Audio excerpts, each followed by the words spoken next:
News at 4 begins now. Good afternoon, everyone. Thanks for joining us on KREM 2 News First at 4. I'm Tom Sherry. Welcome, everyone. I'm Whitney Ward. We have breaking news at this hour. A saga more than 2 years in the making has just come to a close. You may remember the U.S. Border Patrol has reached a settlement with the comedian who sued them for an incident at the Spokane Intermodal Center. Our Casey Decker has been following this story since it began back in 2019. Today, in an exclusive interview, he spoke with the plaintiff about what it means to finally have a resolution. Casey. Well, Tom, this story gained national attention in part because it highlighted a controversial Border Patrol practice, boarding Greyhound and other buses and then interviewing the people on them.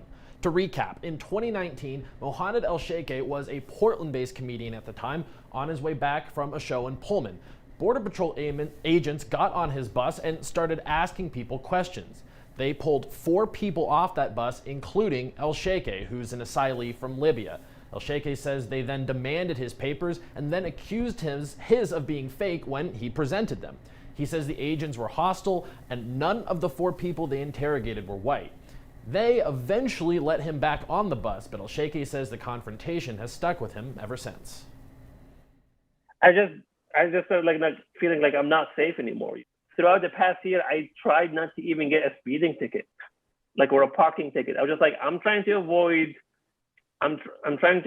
like law enforcement as much as possible. I do not want to give them any excuses to put me in any trouble. With the help of the ACLU and the Northwest Immigrant Project, El-Sheikh sued the Border Patrol for detaining him without cause, and today they reached a settlement. The government will pay him and another man who had a similar experience $35,000 each. Very happy that it's finally over, and I don't need to think about it anymore. It's been 2 years, and I just feel like the case has been like in the back of my head this whole time. And I'm just happy that I don't have to think about it anymore. If it helped anyone avoid a situation like that, then it's been worth it. The whole ordeal has raised debate about that Border Patrol practice of so-called bus checks. The city council tried to ban them, and there was extensive debate about their legality. Right now, we are told Border Patrol is no longer boarding buses at the Intermodal Center. That's in part because of just operational changes made during the pandemic. But what also probably played a role, an internal memo leaked in which Border Patrol's own lawyers acknowledged agents need probable cause or consent from the bus company in order to board. After that memo leaked, Greyhound announced they would end their practice of allowing agents on their buses without any reason. Now, El-Sheikh says for his part, he's grateful he was able to help raise awareness about that issue. We asked Border Patrol for comment tonight. We have not yet received any. In the newsroom, Casey Decker, KREM 2 News. All right, Casey, thank you very much for the update. Also new at 4 tonight, Idaho lawmaker Aaron Von Ellinger has now resigned. The Lewiston representative was accused of raping a 19-year-old state house intern. His resignation comes after the Idaho legislature ethics committee voted unanimously that he committed unbecoming conduct in his pursuit of multiple women who work at the state house. Today, the Idaho House was set to vote on a recommendation from the Ethics Committee that he should be censured. That censure was a result of a full day of testimony yesterday about his actions at the State House, as well as accusations that he had raped a State House intern. A simple majority vote on the House floor was needed to pass. Before that happened, though, Von Ellinger resigned. His resignation letter was read then to the House floor earlier. Mr. Speaker, after careful deliberation and prayer, I have determined that I will not be able to continue to effectively represent my constituents in the Idaho House of Representatives and have decided to resign my seat effective immediately. That action will soon be taking place then to replace Von Ellinger. Boise police also continue to investigate the alleged incident. All right, let's get to another story that we have all been excited about. This was the day that we knew was just going to reach into the high 80 or high 70s. Yeah. Almost felt like it was close to 80 in some places, but just a beautiful day. It absolutely was just a fabulous day. We had the cloud cover move in, but boy, the warm temperatures were certainly here. We'll look for a windy weather to continue through tomorrow. Wind gusts up to about 30 miles per hour. It won't be quite as warm tomorrow as we saw today, but still in the 70s, probably low 70s. You can see that we're at 77 degrees degrees right now with the wind out of the west-southwest at 16 miles per hour. Day planner forecast calling for an overnight low of only 48 degrees. Remember when that used to be our daytime high? Friday we'll look for a high of 73 and again could see wind gusts to about 30 miles per hour. When we take a look at your weekend weather, it pretty much goes like this. We're talking about seeing temperatures climb into the upper 60s on Saturday. That'll be under mostly sunny skies. Increasing clouds and breezy on Sunday. We'll look for a daytime high of 65 degrees.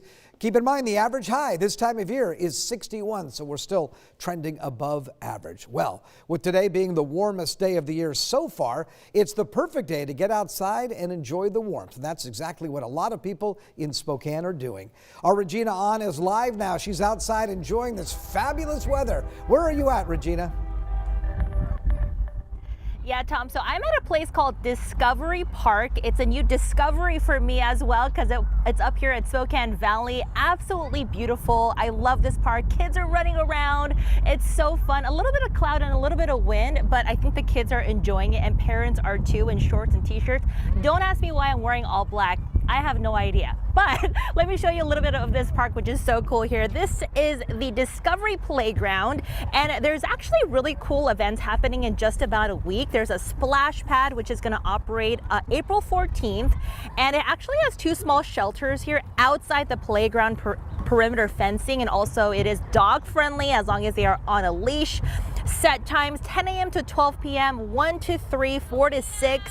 A lot of information here is available on the SpokaneValley.org website. And coming up at 5 o'clock, I'm going to be talking to a parent here who comes here specifically because of the way this park is laid out. It's just so cute. It's so neat. There's also a trail that actually is circling this park as well, and also a trout riverbed, which, Dave, to the left right there. Oh my gosh, that's so cool. It's like an action figure trout that has water spouting out of it. So cool. I really enjoy this park here because first and foremost, it has lots of trees. We're in nature, and that's what good weather is all about, right? You want to be one with nature. A lot of fun out here, but I'm gonna go check out some other spots around here and also maybe downtown as well. Where should I go? Let me know. Maybe on Twitter or Facebook, but for now, I'll toss it back to you guys in the studio. Regina, thank you so much. Gotta love the trout, right? Yeah. You can't find that just anywhere. Regina, thank you so much. You bet.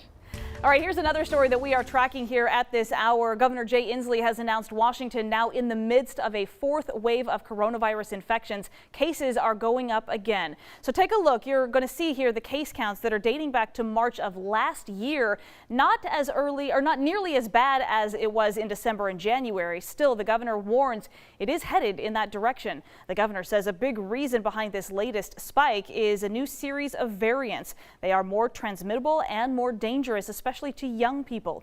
The governor says the way to prevent more cases from happening is simple. More people should be getting vaccinated. He said the number of people getting vaccinated is also going down right now, but he's encouraging people to do their part and make sure to get those shots as soon as possible.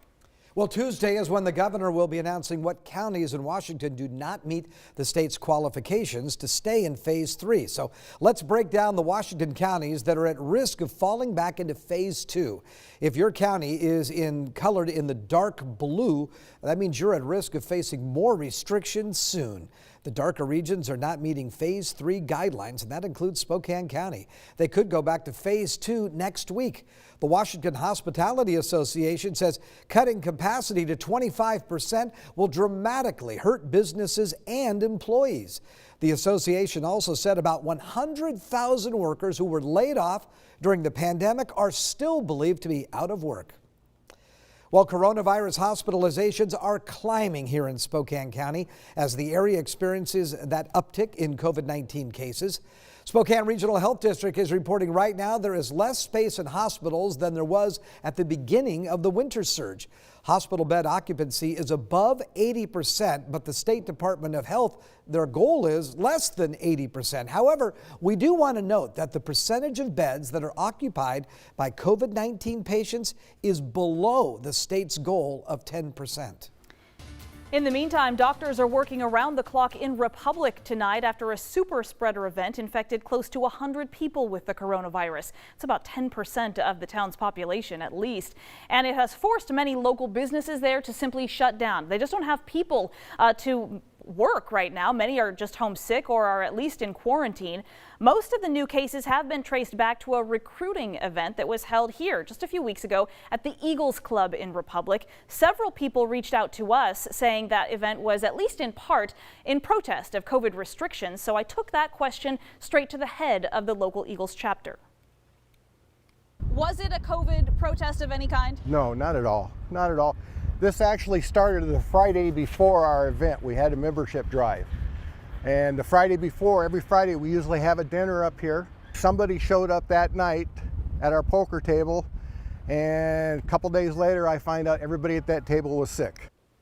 So coming up tonight at 6 o'clock, we'll have more on how health officials there are responding all across that Tri-County area, plus what they are bracing for next. That story is coming up on KREM 2 News at 6 tonight. Well, because of the pandemic, Bloomsday is going to look different this year again. The week-long race, though, starts tomorrow. So coming up after the break, we'll take a look back at some of our favorite T-shirt designs throughout the years.